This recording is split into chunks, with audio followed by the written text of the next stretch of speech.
Assalamualaikum warahmatullahi wabarakatuh. Kami dari kelompok Jarkom akan mempresentasikan tentang IGRP dan EIGRP. Ya, saya sendiri Levin Rastoro Taufik NIM 273 dan ini teman saya Sofyan Antoniawan dari NIM 254. Apa itu EIGRP? EIGRP atau Interior Gateway Routing adalah protokol distant vector yang diciptakan oleh Cisco untuk mengatasi kekurangan RIP. Jumlah maksimum dari IGRP adalah 255 dan sebagai metrik. IGRP menggunakan bandwidth, MTU, delay, dan load. IGRP adalah protokol routing yang menggunakan autonomous system yang dapat menemukan routing berdasarkan sistem interior atau eksterior. Administrasi IGRP adalah status. Kalau EIGRP sendiri itu adalah pengembangan dari routing IGRP dan keduanya adalah pengembangan dari Cisco. EIGRP ini menggabungkan kemampuan dari link state protokol dan distant vector. Terlebih lagi IGRP memuat beberapa protokol penting yang secara baik meningkatkan efisiensi penggunaannya ke routing protokol lain. Nah, ini adalah kebutuhan alatnya. Untuk routing EIGRP kita membutuhkan kabel serial dan router Cisco dan bisa melakukan simulasinya dengan menggunakan Cisco paket tracer. Ini adalah struktur data EIGRP. Pertama, hello paket. Hello paket di sini untuk mengetahui kondisi router tetangganya apakah hidup atau enggak dengan mengirimkan hello packet. Kemudian update packet untuk mengetahui apakah ada router baru yang ditambahkan dalam jaringan tersebut. Lalu ada acknowledgement packet, adalah pemberitahuan bahwa data sudah terkirim ke router tetangganya. Lalu ada query packet, adalah informasi bagaimana cara untuk menuju sebuah jaringan tertentu. Lalu ada reply packet, dikirim apabila router bertujuan tidak memiliki visible successor atau router cadangan.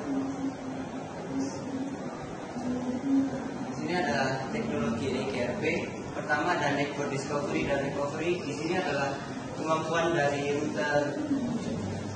routing EIGRP untuk menemukan router tetangganya. Itu mengetahui router tetangganya dengan mengirimkan dulu paket tadi. Yang kedua adalah reliable transport protocol. Di sini untuk menjaga pengiriman dan penerimaan data. Lalu ada algoritma dual di sini untuk menentukan suksesor dan visible suksesor. Suksesor di sini adalah jalur utama untuk pengiriman datanya dan visible suksesor ini adalah jalur cadangan jika jalur utama nanti mati dengan menentukan jarak terpendek dan bandwidth yang paling cepat. Lalu di keempat adalah protokol dependent module. Di sini ada perbedaan antara IGRP dan EIGRP. Untuk compatibility-nya, EIGRP tidak mendukung multi protokol, sedangkan EIGRP mendukung multi protokol. Lalu adalah metric calculation. Kalau ini IGRP dan EIGRP sama, yaitu perhitungan dengan metrik paling efisien menuju ke network tujuan. Untuk hopcount, EIGRP memiliki 255 hopcount, sedangkan EIGRP hanya memiliki 224. Untuk protokolnya, EIGRP tidak didistribusikan secara otomatis, sedangkan EIGRP sudah mendistribusikan protokolnya secara otomatis. Untuk routing tagging, EIGRP di sini tidak memiliki routing tagging, sedangkan EIGRP memiliki routing tagging yang fungsinya untuk mengecek routing protokol yang digunakan oleh router lain. Ini adalah kelebihan EIGRP. Data lain memiliki router backup, lalu mudah dikonfigurasi, mendukung multiple protokol network, dan memerlukan sedikit memori dan proses. Untuk kekurangannya hanya bisa ditetapkan dengan router Cisco atau disebut proprietary router. Saya lanjutkan. Jadi penggunaan IGRP biasanya digunakan untuk router yang lebih dari satu atau bisa dikatakan router yang banyak gitu. Jadi router IGRP merupakan router dinamis di mana untuk setting setiap setiap IP-nya itu nggak perlu setting satu-satu, jadi cuma misalkan router ini, jadi hanya router ini saja yang di setting, cuma IP ini saja, nah gitu, jadi lebih mudah. Untuk contoh penerapannya seperti bisa dilihat di depan, jadi terpapang peta Jawa Timur. Jadi di sini ada Malang, di sini ada Pasuruan, Surabaya dan Sidoarjo. Nah, di sini gitu ya, bisa dilihat ada banyak sekali router, dan dengan adanya EIGRP jadi bisa mempermudah admin untuk mengkonfigurasi dari sekian banyak router ini, dan jika ada perubahan itu nggak perlu melakukan setting semua keseluruhan seperti yang dilakukan oleh setting statik. Jadi kalau dinamis nggak perlu, tinggal misalkan di sini ada perubahan, misalkan di sini IP-nya diganti apa, tinggal hanya merubah IP ini saja, kayak gitu.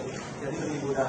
Nah, untuk simulasinya bisa dijelaskan nanti di dalam video. Terima kasih. Oke, saya lanjutkan pada sesi simulasi. Nah, di sini kita akan melakukan konfigurasi pada router, konfigurasi routing EIGRP. Nah, untuk mengkonfigurasinya, kalian harus buat dulu router, lebih dari satu router, lalu dihubungkan menggunakan serial, kabel serial. Nah, setelah selesai sudah jadi seperti ini. Nah, yang warna merah ini maksudnya dia itu masih belum dikonfigurasi, sedangkan yang warna hijau dia sudah dikonfigurasi. Nah, di sini kita akan mencoba yang belum terkonfigurasi. Kita klik dan masuk pada CLI. Nah, kita enter untuk memulai, ketik enter, lalu konfigurasi terminal. Itu masuk ke serial apa yang mau dikonfigurasi, misalkan masuk ke serial 2.0, berarti interface serial 2.0, lalu enter. Nah, masuk ke interface-nya serial 2.0, konfigurasi IP-nya, IP address 192.168.5.1. nah, netmasknya bentar, lalu dinyalakan dengan perintah no shutdown. Sudah. Nah, bisa dilihat di sini warnanya udah menjadi hijau, berarti dia udah terkoneksi. Oke. Kita ulangi sampai ke serial yang lain. Tahap kedua, kita lakukan konfigurasi routing dinamisnya, yaitu menggunakan routing EIGRP. Masukkan perintah router EIGRP 1. Nah, masukkan networknya saja. Jadi misalkan ini 5.1, berarti network 192.168.5.0, karena dia networknya saja berarti dia dengan 0 saja ya. Lalu 6.0,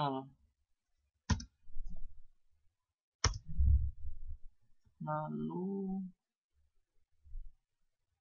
7.0,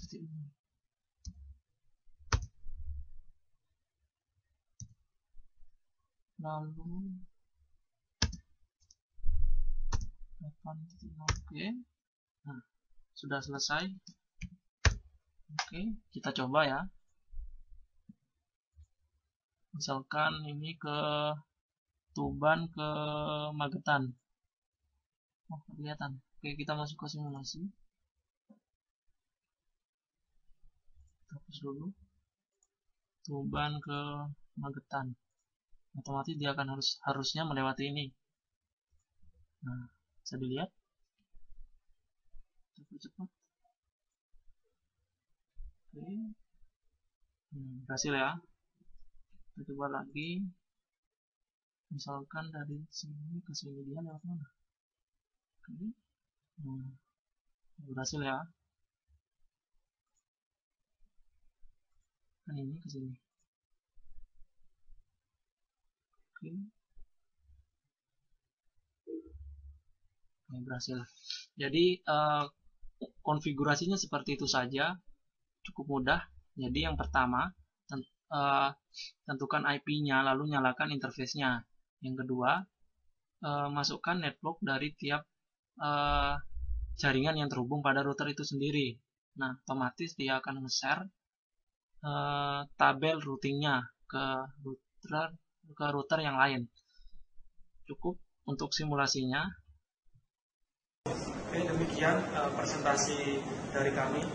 Kalau ada salah dari kami, mohon maaf sebesar-besarnya. Semoga bermanfaat. Terima kasih. Wassalamualaikum